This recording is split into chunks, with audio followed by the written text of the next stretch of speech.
All right, welcome into another episode. Today I have Tyler Ackerman and Alaina Anthon, the co-owners of Compound Strength and Performance in we'll say the greater Seattle area. You're not in downtown Seattle, are you? You're like in the area. We're in Bellevue, The so east side. just east. The other side of the lake, of Bellevue. Lake Washington. Just east of Seattle. Yeah. There you go. So in Seattle, Strength and Performance, again, I think you guys are the third or the fourth connection from the event that we did at Lucas Place. I had Becky on, had Davis on. I'm sure we'll have more folks on. So excited to have you guys on to chat. Wanted to talk to the two of you because you've kind of really developed a similar thing to the way that I do small group training at the gym that I still work at. But you've really developed, it seems like a pretty cool sense of community within your gym because you're establishing a gym within another facility. And we've talked about this, which is that is an evidence based on the community and what you're doing versus like I go to the gym for the space rather than I come to be part of this community there. So when you think about kind of community and exercise, what are the things that you look to do and how did you kind of set that community and how do you think that has translated into sort of building the community that you have and as it's grown over the course of time? I feel like when it comes to the community that we've grown, sometimes I just like look around and I'm like, whoa, I don't know how this happened. Like this just all of a sudden this community has grown. It's become something really cool. And we're really proud of it also. And that's a huge value for us. And I think what we didn't really come into this with any sort of intention to create what we created. So it's been a really great bonus. And along the way, we've realized like how important that is for everybody, for us and for all of our clients too. And so now we're really trying to kind of, to like go into that a little bit more and try to get people really involved in the community and doing lots of events and things like that. But, I think what really happened is that we've worked at kind of a lot of different places in the same, I won't really say in the same area, but like around the greater Seattle area for a while. And then like throughout all these places, we just kind of pick people up, here and there, and people who ended up really enjoying training with us, and liked the, just the interactions that they had with us. And so I think that this kind of is going to sound bad because we didn't like poach people. We're not trying to like take people from other places, but over time, as we trained other places, then we went to like start our own thing. And I think because of the power of social media and it's so easy to connect with people now, that we had a lot of those people who we really bonded with and who really vibed with us that ended up coming, to create our own community. So, and then that's also like goes to show like the great communities that we've worked into. Cause I think that is what really taught us how to grow that kind of community. We've come from an Orange Theory background. That's where we met. So our first experience was group training, and then we've expanded more into semi-private and personal training. We've taken little bits from every place, and at the places that we've been, we've also been like, hey, we don't like that, we like this, maybe add a little bit of that. So we've been able to build our own style off of the places and the experiences that we've had in our past, and it doesn't feel like we are copying a little bit from what other people are doing, but we've like melded into our own thing, and it feels natural. We're not trying to be somebody else, and I think that's what has that's like our secret sauce, right? We're trying to be as authentic as we can, and people vibe with that.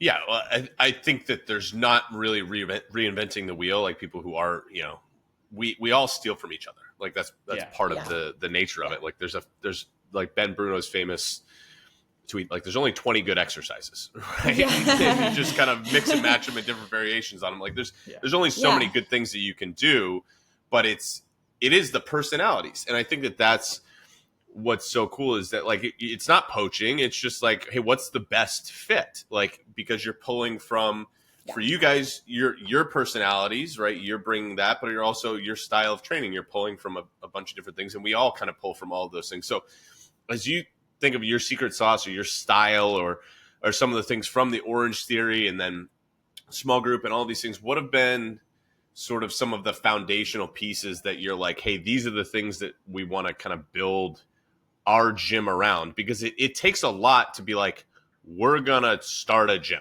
You know what I mean? Like Yeah. it takes a lot of, I have no desire whatsoever to start a gym and bring, because of all that's So great. involved in that. Like you have to, Yeah. like this is our culture. Like I have my way of training, but like to like this is the way that we do things, and it's not just you're training with me, but you're training with me and my staff and my coaches, and this is the brand and all of that. So what were the things that you were like, we like enough of these things that are distinctly different that we want to try to bring them together in a way that fills a void in the marketplace to some degree? Yeah, I think that when you work for other places and other people, you know, there's processes that are present in any sort of gym that you work at, and especially when you work for a place that is like a big franchise, like Mm-hmm. there's the way that they do things, Yeah. and if you're going to grow a business to be that big, you have to do that. So like there's nothing wrong with doing that. But then when you're like, you're at the very bottom of like the totem pole of like who has set the rules, and then you're the one that's kind of implementing, this is the way we do things at this place, and this is how it goes, and it's not necessarily in the best interest for every person individually. So I think that, to be honest, it was a little bit like naively going into this business, I was like, I don't want to have a cookie cutter approach to anything. I want to have an approach that's like going to be based off of good quality training that's individualized for a person to get them what they need. And then, so that's kind of the whole, that's basically why we did this, is because we don't necessarily want to follow the rules that X business has set into place. We want to do things in a way that we think is going to give somebody a better experience. And then as we grow, I think one of the biggest things that I've learned is that having those, having like a standard and having a process is also really important.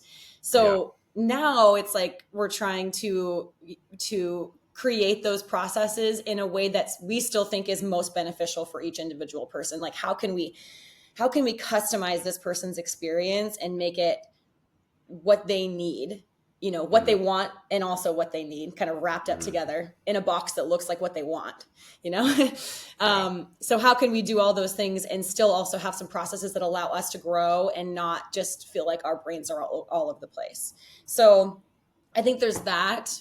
And then I think also just being able to be really authentic, like he brought up the authenticity that we can bring to people now. And it's like, no one can tell me now that I can't swear in class. No one can tell me that. And I'm not saying that you should do that, but I do feel like she doesn't like being told what I don't. Well, yeah, and I think most of us don't like that to an extent. And so I think that what is best about this is that I can really be my authentic self, and then also, along the way, I'll kind of learn boundaries, like what I should, talk to clients about, or that kind of thing. Like there should be some boundaries here and there too, but I think that it helps us not feel like we have to say a certain thing a certain way and do this a certain way because somebody that we don't know decided that 10 years ago.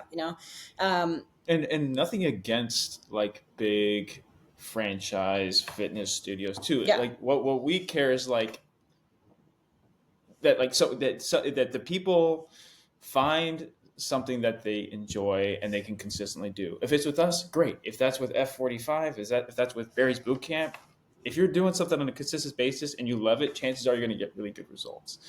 But going back to like the bigger franchise companies, what we've found is that people also get lost in the weeds. There's a lot of people to keep track of, and we really care about community and making sure that we know all of our people. And like we've already had a couple potlucks and we'll like kind of sit back and see people intermingling. It's like, wow, like we've actually created this space where people actually are friends with each other. Like we've got, I mean, a couple of our clients have already done like a girls trip together.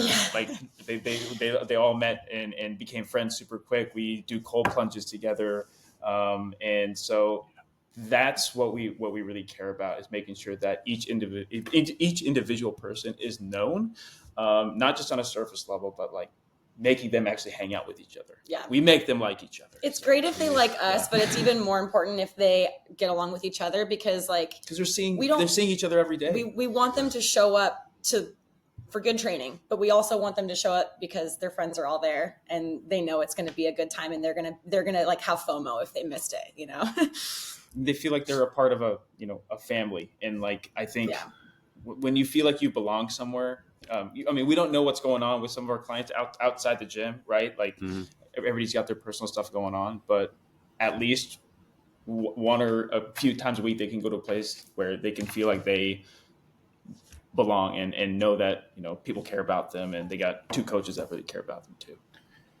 Well, you said something really interesting there at the end, Alaina, which is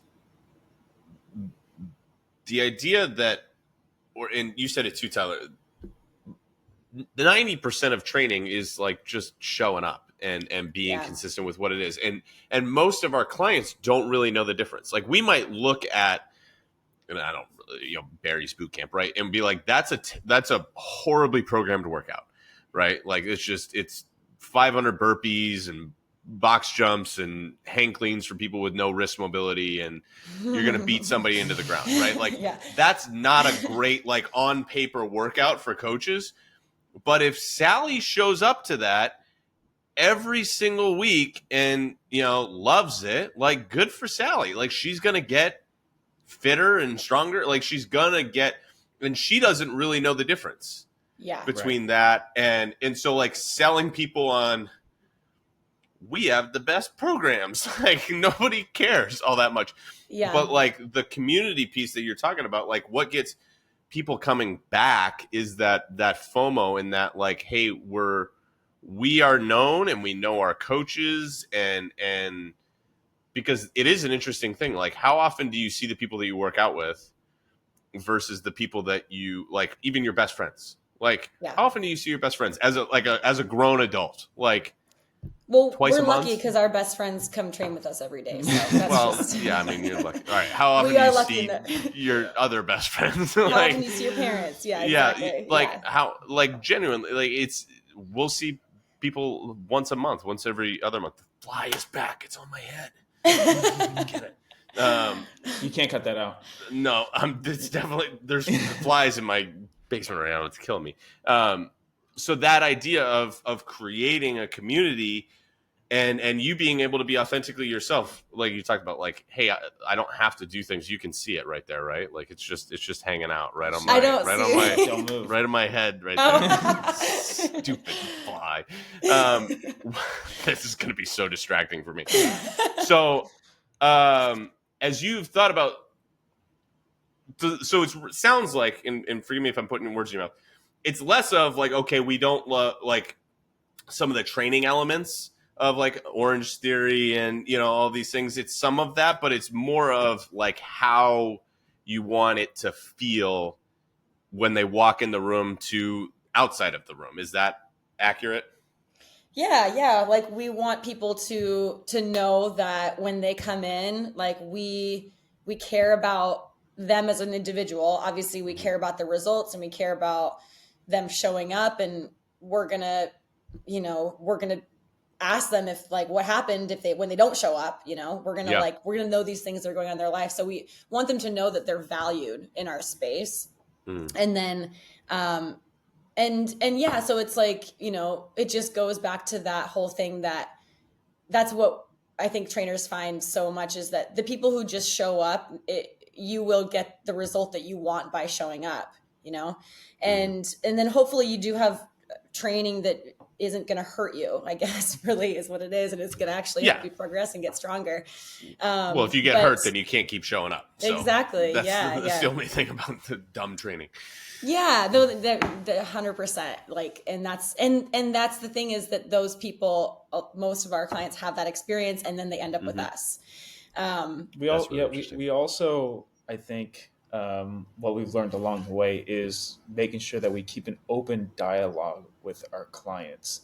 They have a say also in how we devise the plan for them, because we have to make it work. Like, an optimal plan may not be the best plan for somebody. Like an optimal workout week would be like 4 or 5 times a week, right? But for, a dad who's got 3 kids who all have to play different sports different times throughout the year, is 5 days going to work? Probably not.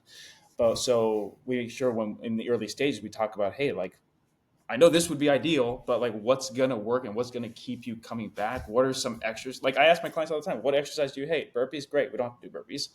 I don't do burpees, so I don't make my clients do burpees. I think it's kind of a waste of an exercise.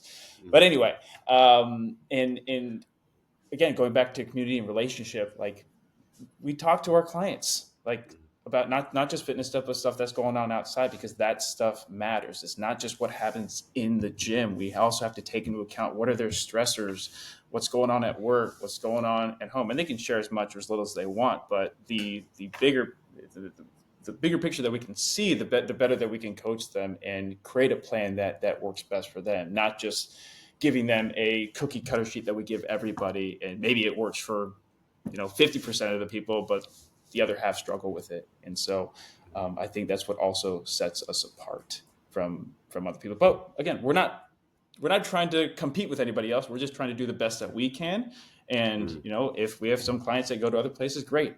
If we have some other clients that come to us, like, we're going to give you the best that we can. So yeah, because whatever works, whatever somebody finds that works is going to be the better plan than the best plan for them. Like, that's just going to be the way that it is.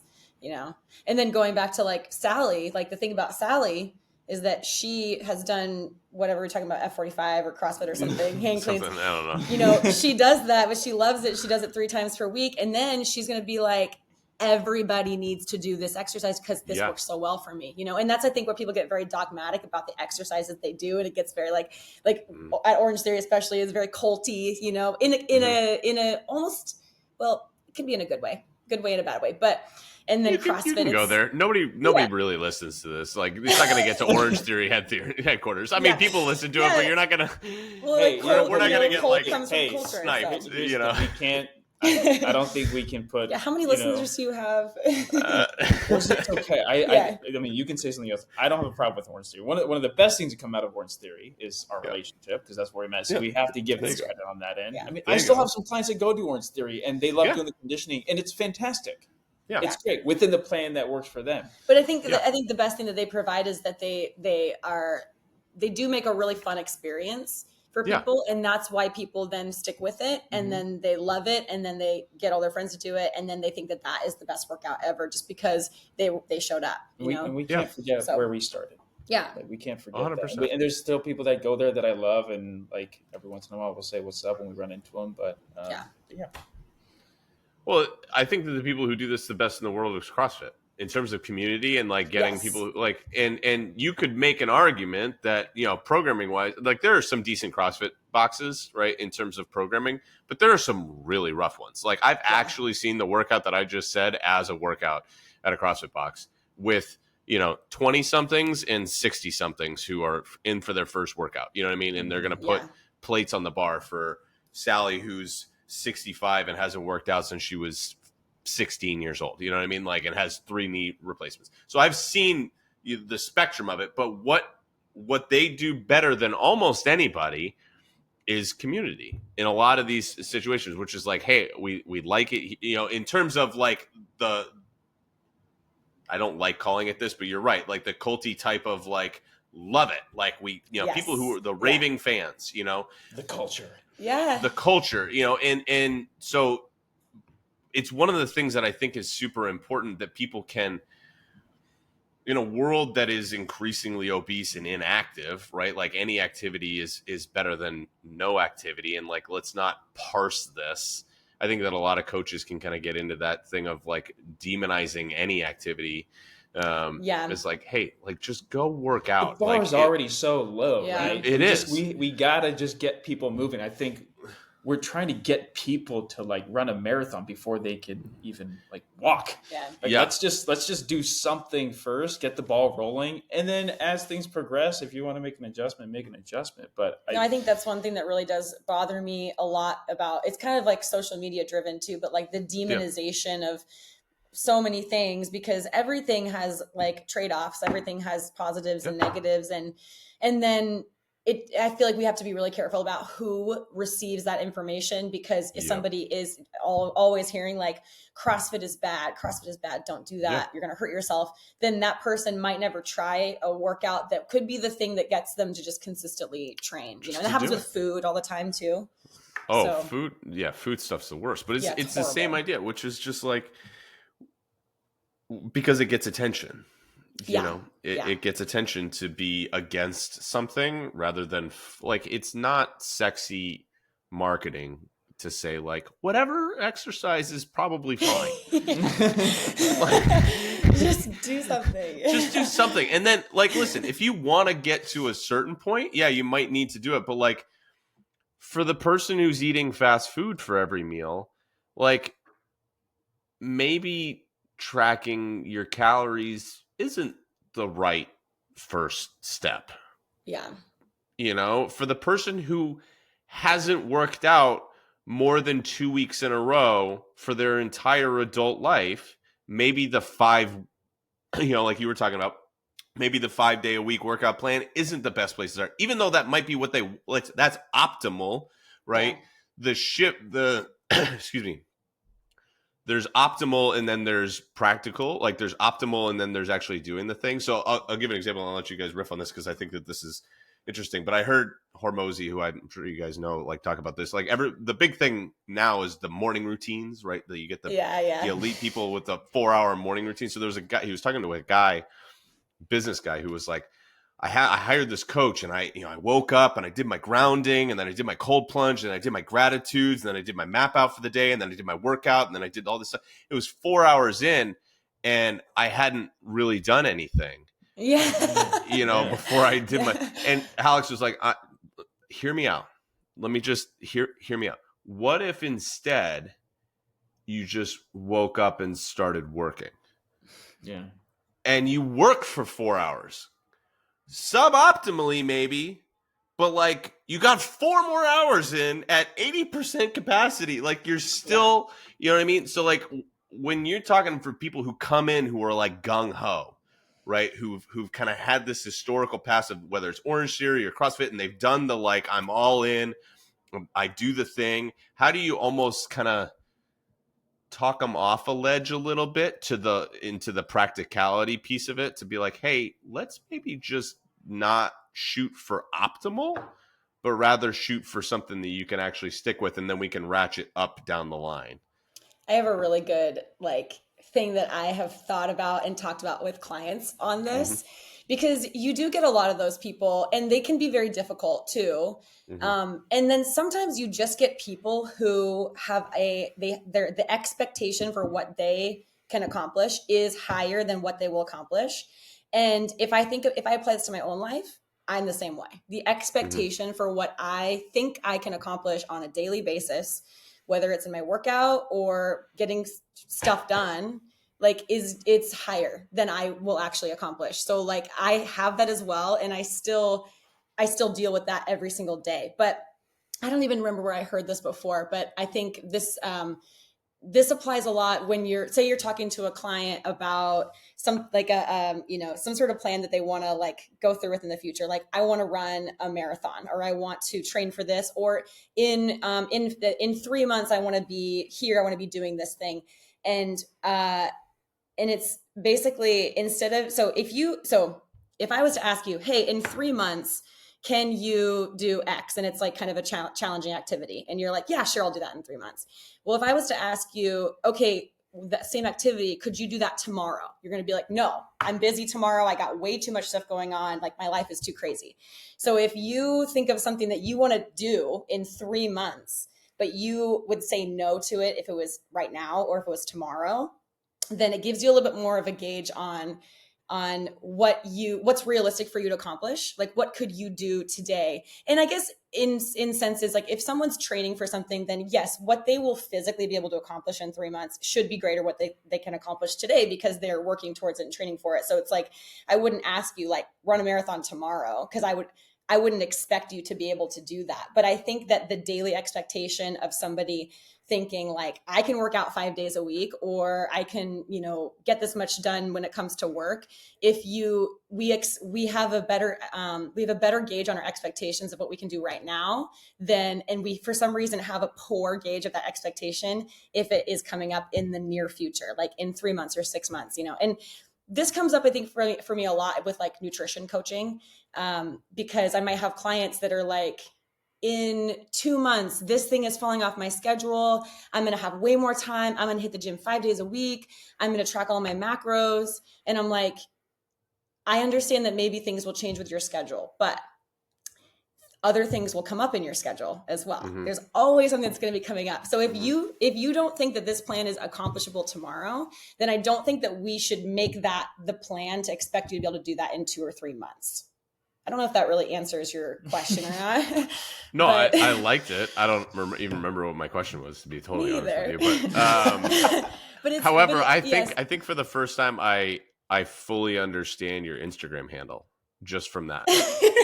Okay, delusional optimist. I think that is perfectly set up. Yeah. Of like, I totally get that. It's like, he's wanted me to change that for a while, or like you've mentioned I should change that, and I don't know why I can't change it. I think someone 7 years offered I don't know. to like pay someone handle, and I said don't do it. Someone offered to buy it from me, and really, because they have a business called like the Delusional Optimist, and I should have probably given it to her because I don't have any reason to keep it, but it's like I'm attached to it for some reason. So, but again, if you think about authenticity and who you really are, like I think that does tell you something about you, and it's not a bad thing, right?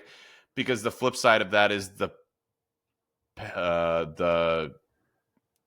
overly aware pessimist, or whatever it is, which is not what you would want to be. Like, but I like the idea of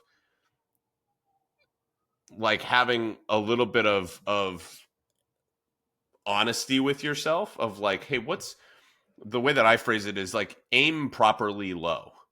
And it sounds lame to say, but like, because the flip side of it is you don't want to like, there's the cliche thing, like shoot for the moon. And if you miss, you'll land among the stars, right? Like that sort of lame thing. But it's also like, if you're shooting what the heck is this? What am I talking? What am I doing? Bow and arrow? No, the smaller one, the David slingshot. And Goliath thing. Yeah. Slingshot. Thank you. I don't know what I couldn't think of that. Right. If I'm shooting a slingshot and I'm aiming for the moon, like it's unreasonable for me to think I'm not going to land among the stars. Like I'm not getting it up there. And so it's a little bit of being reasonable with like what's attainable. And so like you want to set like goals that are going to push you in terms of practicality, but thinking a little bit more on the micro level of like, if you aim properly low and you find success, that's going to roll into further success a lot more likely than if you shoot for, I'm going to do everything when you're probably not. And then you're going to feel like a failure. Like if you're setting yourself up to feel like a failure every day, even if you like, if I'm going to do 5 things, like for your business, I am going to do these 5 things today and I only do 3 of them, I feel like a failure. Versus if I shoot for 3 things in the day and I do 3 of them, that feels a lot better. Like it feels a lot better to go 3 for 3 in workouts than to go 3 for 5, even though you did the same amount. Mm-hmm. Yeah. And then it gets the ball rolling towards success, for any new client who's starting. And so it's like, you want to stack up those small wins as you go so that person can then be motivated by their own success of like, oh my gosh, I said I was going to do something. I did it. Now I trust myself to set goals. I trust myself to accomplish them. And then we can add on more. And I think that's a really valuable skill to have as a coach is like if someone comes to you and they're like, I want to train 5 days a week, you're like, well, that's a lot of money. So I could, great. Yeah. But then, so why not it six? takes a Looks skill like we're going to be like- Spain next year. No, I think like, yeah, it can be very tempting if someone really is like gung ho and they really want to come in and train all the time. Oh, and you they see, wanna... you see dollar signs. I see someone who really wants to change their life. Oh, okay. Yeah, my bad. But yeah, then it is hard to. It's good to like set that more realistic expectation. I think you can kind of get an idea. Sometimes it's difficult until you really know a person. But I think if somebody has a history of they've just been working out their whole life and they've always been consistent, then that's one person. And then it's typically not that person that's coming to you who needs help, so it's typically the other person who maybe for a phase in their life they worked out 6 days per week, and then they compare every moment of their life now to that phase 3 years ago when they worked out 6 days a week before they had kids, before they had their current job. And then they're just constantly thinking like, I'm going to get back there, I'm going to do that again. So it's taking that person and being like, well, let's start with 2 and we'll see if we can do that really consistently, see how it works for you. And then in 3 months, if you feel good, let's go 3, and then we'll add on here and there, and making sure that they're actually getting good results from their workouts versus going crazy and getting hurt, or just, again, not able to stick with it and then feeling like they've just failed themselves. Yeah, it never feels good when you are given something and you just consistently can't hit that bar. Yeah. So like, yeah, I get, I had a conversation last week with a client who was like, I want to train 5 days a week now. I'd be like, dude, we haven't been training in like a couple of years. Let's pause for a second. Okay. Maybe let's start with 2. And then after you get, good with that, let's add 1 more, 3. And yeah, what Alaina talked about earlier in stacking wins, why that's so important too, is like, you want to help build this identity of health and fitness within people, right? And that comes with believing that you can keep the promises that keeping the promises that you set for yourself, and consistently do them on a daily basis. Because if you keep breaking those promises, you're like, I can't trust myself. I can't trust myself to make sure that I prioritize my protein, or that I get 8,000 steps in a day. If we can't do those things, then we're doomed from the start. We're not going to be able to go to where we want to go. So yeah, that's why doing the easy stuff first and building an identity around health, and that you identify with somebody who makes healthy choices, not perfect choices. We're people that are like love our desserts, and we make sure that we dinner and the meal is more of a formality, like the main event and is actually the stuff that comes after. But we also we've trained ourselves to make sure that we portion that stuff out and we don't overindulge. But that takes time, and it's a skill. Like, these are all skills that we want to develop over time. So yeah, it's the stuff takes time. And we try to preach that as much as we can to our people. The idea of creating an identity of like, I trust myself, I keep the promises that I make for myself, is, especially for somebody who's had a historical nature of like not doing that, is really difficult. Like, I had a conversation with a client just today who was really struggling, and she struggled for a long time with being consistent. And we're coming back in, working together, and she's down 10 pounds, and she's like, this is great. And I was like, but she's like, I almost didn't say it. And I was like, why? She's like, well, I didn't want to jinx myself. And I was like, okay, so because again, there's the belief that I'm gonna fall off again. Yeah. Because all of the evidence has shown me that that's what I do.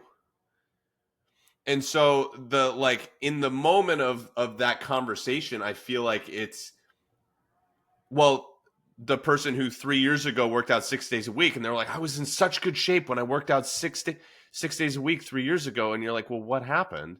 And it's like, well, I couldn't keep up with it. Yeah. Because it was unreasonable. Yeah. And so then and again, it feels like a failure. So it's a little bit of like, why are we going to try to do the thing that hasn't worked before? What are we going to do that's different this time? And she's done this without working out once. She's just walked. She's walking a lot, and she's making nutrition changes. But I'm like, let's not work out, because that actually was a hindrance for you, at least right now. Like, let's not work out. Don't go to the gym. Like, that's me coaching right now. I'm like, don't go to the gym because this is a hurdle for you, because that feels like something that's like, oh, if I have to go to the gym, then I'm going to feel like a failure, right? Like, let's just do the thing that she's like, I've walked twice a day for 3 weeks, every single day. And I'm like, well, dang, that's a lot more activity than going to the gym twice a week for 2 weeks and then not for 4 weeks. Mm-hmm. You know what I mean? Like, what can we, so 100%. that building the belief, and what is that like?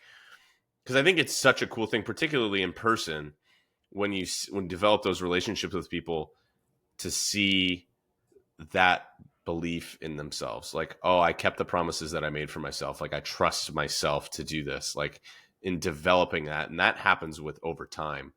How has that been for you guys as you've worked with clients? Well, I think that it does start with them, like, they don't know coming into training that they don't trust themselves. And then they're looking for somebody that they trust. So they want to find, we want to be that person that's trustworthy first. Like, they can trust us, that we're going to guide them in the right direction as best as we possibly can. And then we can start to build that. But that kind of, I think the best thing I can think of to like answer that is this actually happened a couple of years ago. I don't even know if Tyler remembers, but we were on a call with a client who has been a client now for probably like since the very beginning. And she had gone through, it was like, I don't know, it was post-COVID, but it was like wintertime. And I think she had got COVID, or maybe she had just got really sick, and then she had all this work stuff, and it basically had been a month, and then she had like back pain. So it had been like a month since we had seen her in the gym. She hadn't been working out, and we're on a call with her, and she is bawling. Like, she's so upset and she's crying.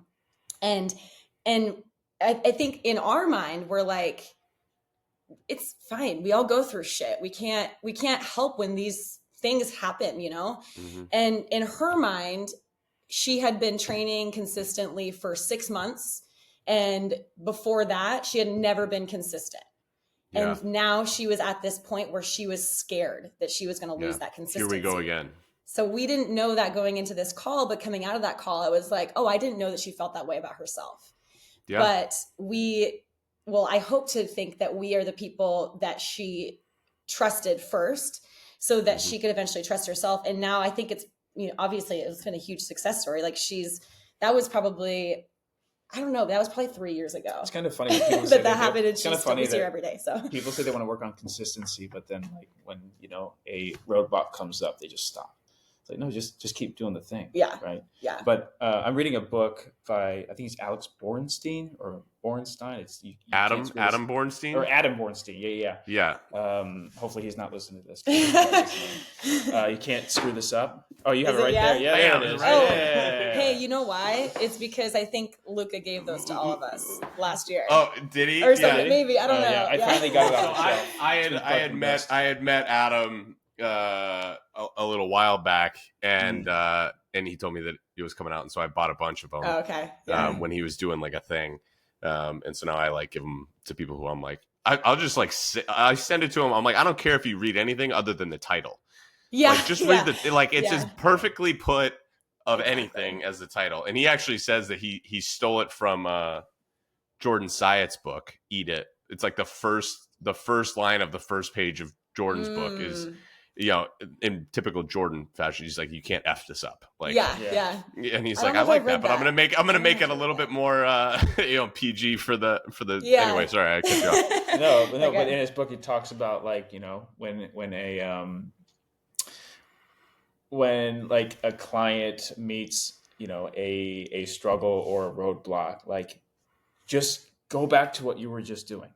Like, you don't need to, the analogy that I give some of my clients is, if you're like going on a hike and you were to like trip on the way up, that doesn't mean you got to go all the way back to the bottom. No, that makes no sense. Like, we're a mile up, a 4 mile hike. Okay, we got to do a mile back and then restart again. Yeah. That's a great analogy. So like, what we try to tell our clients is like, we're trying to keep playing the game. Health isn't something you win. right? Well And said. so I think sometimes we get into like this mindset of how long can I like use my will and death grip this thing as long as I can, but like it doesn't work like that, because life happens, vacations happen. We want you to enjoy your vacations. We want to enjoy you to enjoy the family gatherings, the barbecues, go do that stuff. But once you're done with that, don't feel like there's any shame or guilt around the decision you make. Just get back on the ride and keep doing what you were doing. And that's, I think, I mean, we've struggled with that too. And you know, sometimes we'll go out to dinner and we don't make the best decisions, but that's okay. Like, continue to do what you do, keep playing the game. And I think the people that can learn how to do that and practice that skill will see better results and just be overall happier and not have, don't feel guilty about, a cake at the end of the night. Or now, if there are some things that we want to work on to try to mitigate those things, that's a different thing. But yeah, just keep playing the game as long as you can. Don't try to be the best at health, because that can also be unhealthy too, right? Yeah. Trying to be uber 100% healthy. Yeah, to go off of that, I know that when I was younger and like, struggling with my health, I not like a lot, but like mental stuff, it was that I always felt like I had to, anything that I did that was like not perfect, like I have to undo it the next day. And I think that I see that a lot with clients is like we have you gotta make up we got to make up for it. So we didn't work Yeah. out yesterday. So that means, are we going to just work out all day today? Well, when I was 23, then I would do that because I had the energy to do that. Big dinner and I don't. Or like I overate burn off yesterday, all the calories. So the it's next like, day. so now I'm like, burn off all the calories or just don't eat the next day. So I think that, and I remember having this huge moment at some point in my early to mid 20s. I was like, clean slate every single day. So whatever happened the day before, who fucking cares? Sorry, I don't know if we can swear on here or not, but it's a kid show. Yeah. So who cares? Totally forget about whatever happened the day before, and then clean slate every single day. And I think that without really thinking about it, we do try to like encourage that mindset with our clients too, of like, it's so easy to get stuck in the past of like what you have done or what you haven't done or what happened yesterday. And that just gets so much in the way of our consistency. Because if you do go work out twice the next day after you didn't work out the day before, well, you're probably going to be really sore, and then you're not going to work out for 5 days. And so if you just were like, get back on, right? Just whatever that workout was you're going to do yesterday, just do it today. And you're just back on the program. Like, you're just back on the path. You're doing the exact same stuff. Like, it's almost like you have to erase that memory, of what you did before. And I know that really helped me. And then I see people struggle with that a lot. So, well, like a baseball analogy is like, don't get it all back in one swing. Like, if you have 2 strikeouts, you don't try to then show up and swing for the fences. Like, you just gotta like one hit at a time. Or my analogy all the time is golf, and I'm a bad golfer because I try to do this. Like, you hit it into the woods, and then you're like, there's a 2-foot gap in between these 2 trees in front of me, and it's 350 yards to the green. But if I hit a perfect shot, I can do it. And then you hit the tree and you're back in the woods, and then you score a 45 on the hole, as opposed to just taking your medicine and doing something reasonable with the next day. But I love the idea of a clean slate, like one day at a time. It's like, hey, you're going to go 1 for 1 today. Yeah. There's no one workout or one meal, good or bad, that's going to make or break a diet or your health plan too. So one piece of pizza doesn't make you fat, just like one salad doesn't make you skinny. Like, it's we gotta zoom out and look at the big picture. Well, I know that we're 10 on time here, so I want to let you guys go. But any kind of that was pretty quick. I was like, oh my gosh. No, we're fine. Any kind of last thoughts that you want to do? It's okay if the answer is no. I don't want to put too much pressure on you, but I haven't thought about it. But if you're ever in Bellevue, come see us. We'd love to meet you. We're nice people. Yeah. We I mean, what else you want to say? I don't know.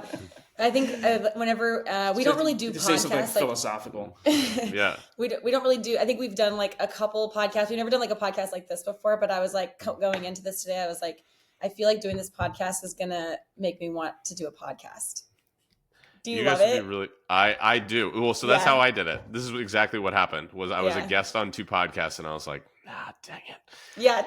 I really like doing this. I think I like. Well, I think we kind of missed, which is why we're really looking forward to going to Luca's thing in.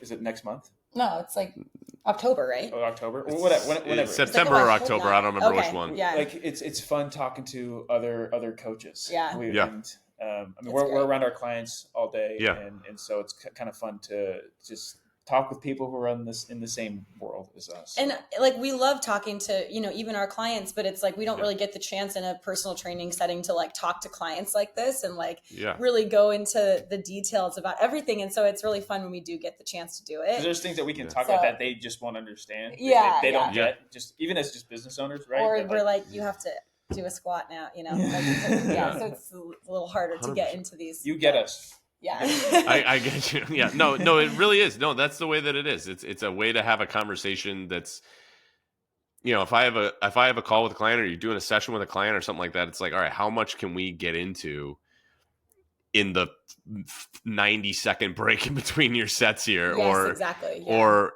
we have a 30-minute call or something like that, and we're talking about all of these things. Like there's nuance, and to be able to like take a topic like we did and a couple, but it was just like, what are we talking about today? We talked about like stacking wins and consistency and community and basically just continuing to show up. Like this is a conversation, which is fantastic, but like how often can you spend 45 minutes just talking about like, how do you keep showing up? Like there's not a lot of, but in this context for the people who are listening, like hopefully this is valuable.